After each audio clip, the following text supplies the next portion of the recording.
Hello everyone, welcome back to our channel.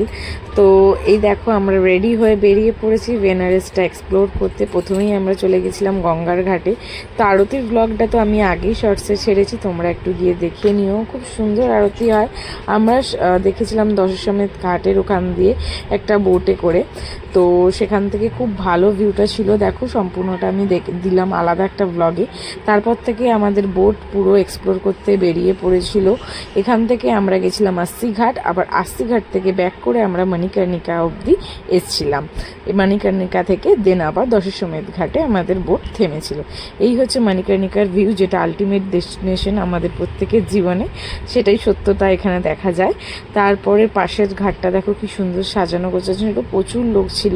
তারপরে আমরা নেমে এই গঙ্গা মন্দির দর্শন করে নিলাম। এখানে ছিল ঘড়িদের একটা ঠেক মতো, তো সেখানে দেখো কি সুন্দর ওরা বসে আছে, ওদের আলাদা ড্রেস আপ, ওরা সবাইকে টিকাও লাগাচ্ছে, যার যার ইচ্ছা হচ্ছে তারা গিয়ে টিকা নিচ্ছে। তারপর আমি একটু গঙ্গাতে দিয়া ভাসিয়ে দিলাম মা গঙ্গাকে নিবেদন করে। তো তারপর আমরা চলে গেছিলাম আমাদের খাওয়া দাওয়ার দিকে। তো আমরা প্রথমেই ট্রাই করেছিলাম বেনারসের মালাইও, যেটা আপতুটা মার্ক একদমই নয়, খুব একটা আহামরি কিছু নয়। আর রাত্রে ডিনার সেরেছিলাম এই চিলি পনির আর ফ্রাইড রাইস দিয়ে।